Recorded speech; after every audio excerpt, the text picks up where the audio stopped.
Hello. Welcome back to the podcast. It's going to be okay. My name is Nicky Asher-Bowling, and I'm coming to you from my living room. So, today I am going to talk about your faith and having faith and then living your life, and even when your life feels like it's too heavy. So, if you've ever felt like your faith is real, but your life is heavy, then stay tuned, keep listening, because my life feels like that all the time.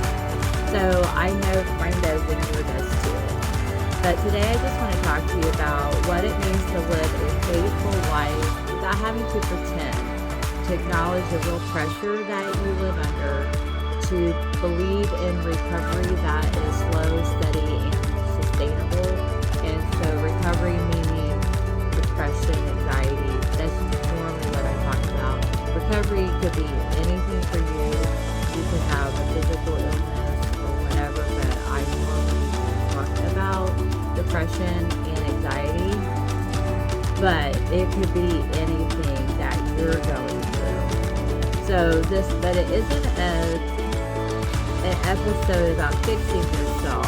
It's just about permission to be honest with God, to name what's hard in your life, to take small steps toward hope without being ashamed about that. So we're going to start there. So I have several points I'm going to be going through. So the first one is faith without pretending. Faith doesn't require performance. You don't have to do anything. It doesn't demand that you silence your pain or clean yourself up before you come to God. So that's the awesome thing about having faith. You don't have to be 100% perfect. Scripture gives us permission to bring our whole selves, not just our polished parts.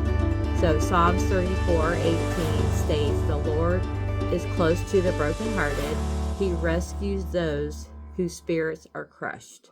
We don't have to be, like I said, 100% perfect.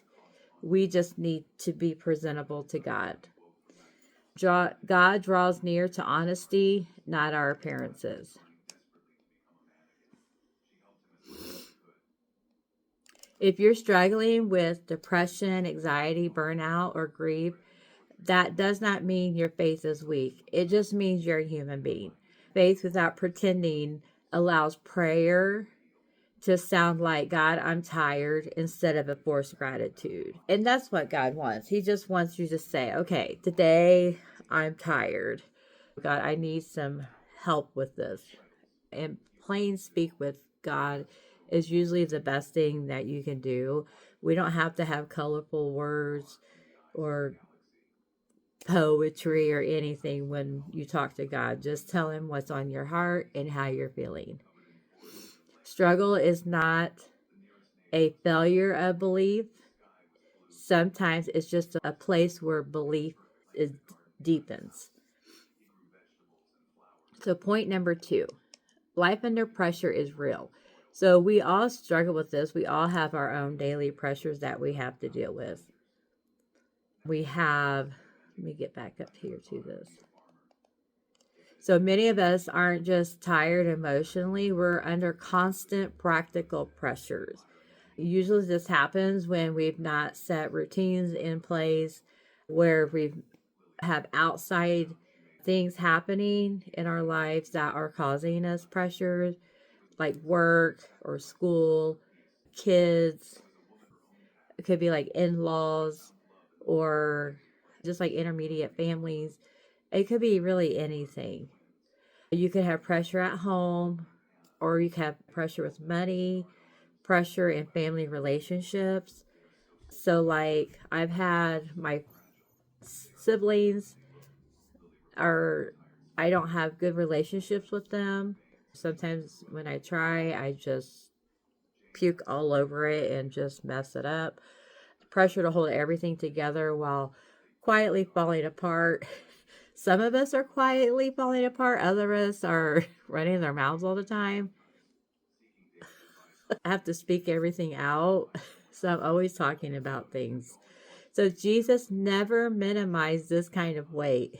He never said, yeah, don't come to me with these problems. He never said that. Matthew 11:28, he says, come to me, all of you who are weary and carry heavy burdens, and I will give you rest. He said that. He said, come to me with your burdens. I want to help you. But what do we do? What do human beings do? I don't know how many times I've talked to people and they're like, once I get this situation under control, then I will come to church. When I take care of this issue, then I will come to church. They think that they have to have their life perfectly under control before they will come to church or before they will start serving God. And that's not how it works. God doesn't wait for you to have your life under control. Usually when someone like starts serving the Lord, something horribly or terrible has happened in their life, and it's the straw that has broken the camel's back and they can't take it anymore. And that's just how human beings are. That's just how we operate. So notice he didn't say, come to me once you figured it out.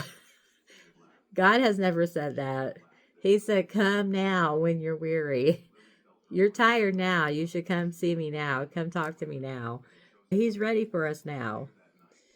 So life under pressure often calls for boundaries, structure, and support, not more self-criticism. Human beings are we've got enough critics, and then we are our own number one critic, right?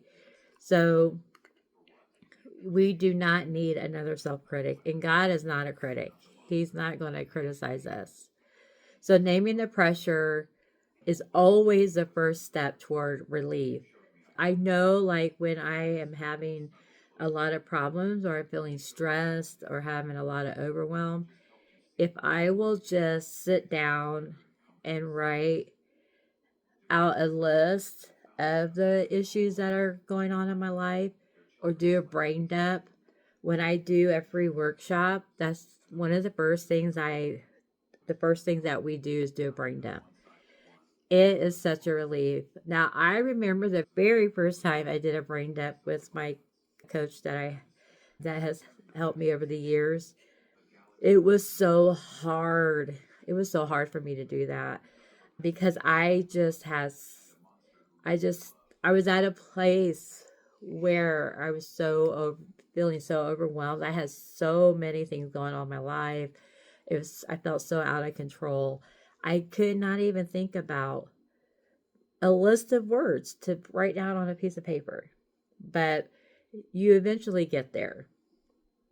Okay, number 3, steady recovery over quick fixes.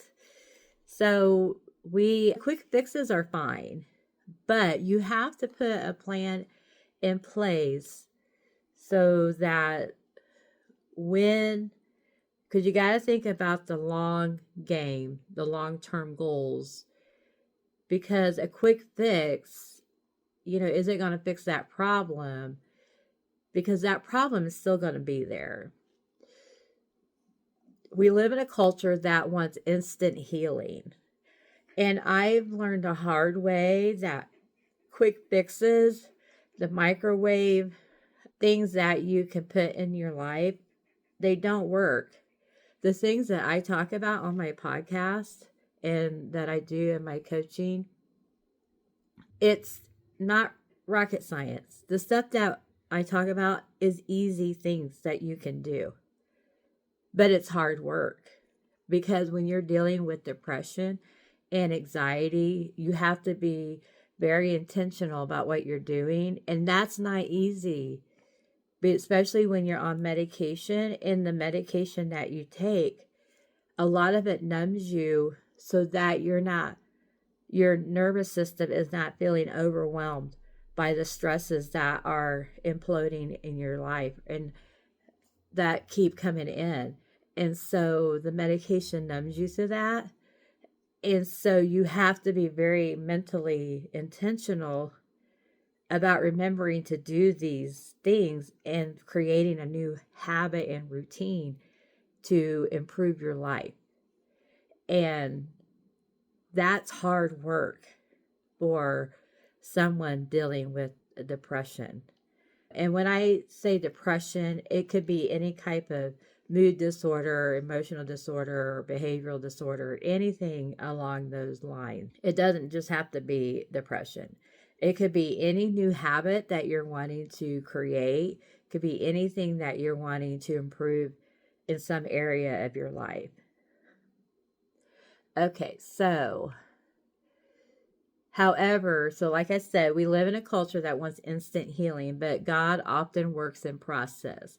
So God doesn't just, when we say God works in our life, he doesn't just say, okay, Nikki, this is what I want you to do. Here's all the steps and here's the end goal. He doesn't do that because we are not at a place.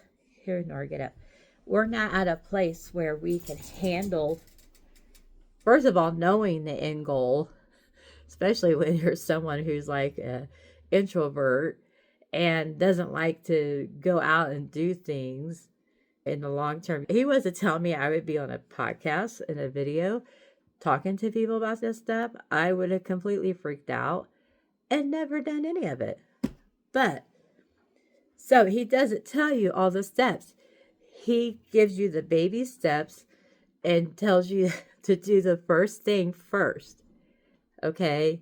And so that first thing I had to do was reach out to someone I barely knew who said they could help me get my life organized when I was going through a really bad time in the period of my life in my family. And that took a lot of faith for me and trust to put in my coach. I didn't know who she was at the time. I knew who she was, but I didn't know her personally. That took a lot of effort for me to do that because I didn't know her. Now, over the years, I got to know her, and she would be one of my ride or die people if my husband wasn't with me.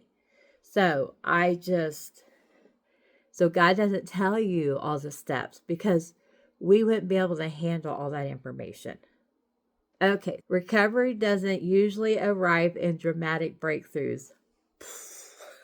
Thank goodness, because some of us can't handle any more drama in our lives.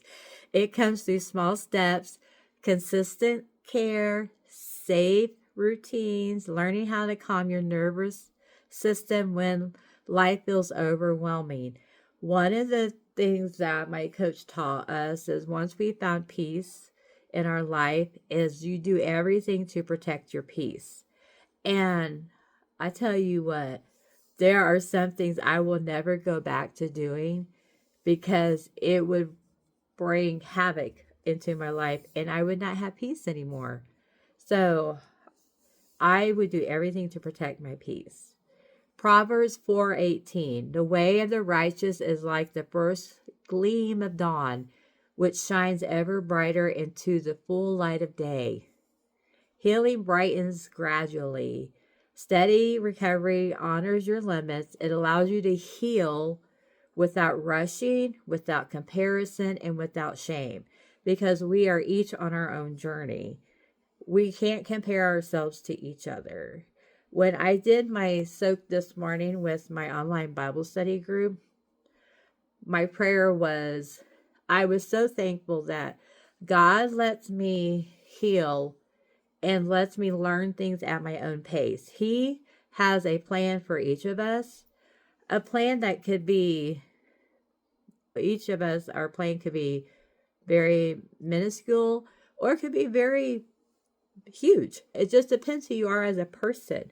But for my life, whatever that my plan is, the things that I do in my personal life, he lets me go at my own pace. And now sometimes he nudges me along when he sees I'm starting to get a little like afraid to do things. However, he's never rude. God's never rude, right? So aren't you glad about that? But I know I'm glad about that. Point number 4, you were never meant to do this alone. Oh, thank goodness. So isolation makes everything heavier. How many of us have felt so alone in our lives? I grew up in a family of 5 children with a single parent and a live-in boyfriend. My mom had a live-in boyfriend, and I, growing up, felt so alone. My sister and I, we went to church. All of us went to church at different points in our life, but as teenagers, my one sister and I, we went to church regularly. And I felt so alone as a teenager, as a young adult. And then when I got married, and then my husband, he was in the faith, and then he left, and then we divorced, and then I just felt very alone after that. There was so many points in my life where I felt very alone and isolated. And it didn't help that I was an introvert. It didn't help that at all. God designed healing to happen in connection with Him and with others. So He made humans to connect, that for us to connect with each other. So Galatians 6:2, share each other's burdens and in this way obey the law of Christ. He made this a law that we had to obey, to share each other's burdens. If you have a burden, you need to share it with someone that you can trust. If you don't have anybody, you need to reach out to me. And sometimes it's easier to share a burden with a stranger. And I think that's why I was able to connect with my coach, because she didn't really know who I was. I was able just to talk freely. And when I realized that when we started doing our sessions, that she was just there for me. It's kind of going to a counselor or a therapist. They don't know who you are, but they're just there for you, and you can just speak freely. I think that was just so amazing. And I was able just to lay my heart out and they were non-judgmental about it. Support isn't weakness. A lot of us feel like we're weak if we have to lean on somebody else. I think because that I grew up in a time where my mom was not very dependent on other people. And so she did not teach us to be dependent on each other. We had to be independent. And so we never, and I don't think she meant to do that intentionally. I just don't think she knew how to do that. And so we never learned how to share our feelings and how to talk things out. So all I knew from a learned behavior was how to yell, because that's what she did. And a lot of times being sad and scared came out as mad and angry outbursts. So if one of my kids had fallen and got hurt, I would get mad and spank them on the legs because they fell and got hurt. But I was scared and I didn't know how to properly pick the kid up, the toddler up, and be like, oh my God, you scared me so much. Please don't do that again. I know that's a simple thing. Like today when I say it, it seems so elementary. But I didn't know how to do that. Coaching, counseling, community, and spiritual care are often the tools God uses to carry us forward when we don't have the strength ourselves. So it's good to go to Him in prayer for those things, because even when we feel like we are still carrying it alone, God is actually protecting us and helping us through those situations. So asking for help is not giving up. It's just choosing Him over being alone. Isaiah 41:10, do not be afraid, for I am with you. Don't be discouraged, for I am your God. I will strengthen you and help you. So if anything in this episode resonated with you, I want you to hear this clearly. You're not behind. You're not broken. You don't have to pretend your way through faith. If you're looking for gentle faith-centered support as you navigate pressure mental health in real life. I just want to remind you, I do offer free coaching resources and no pressure conversations to help you take your next steady step. And I'll have my email listed in the show notes, and just feel free to reach out to me. So anyway, talk to y'all later. Bye.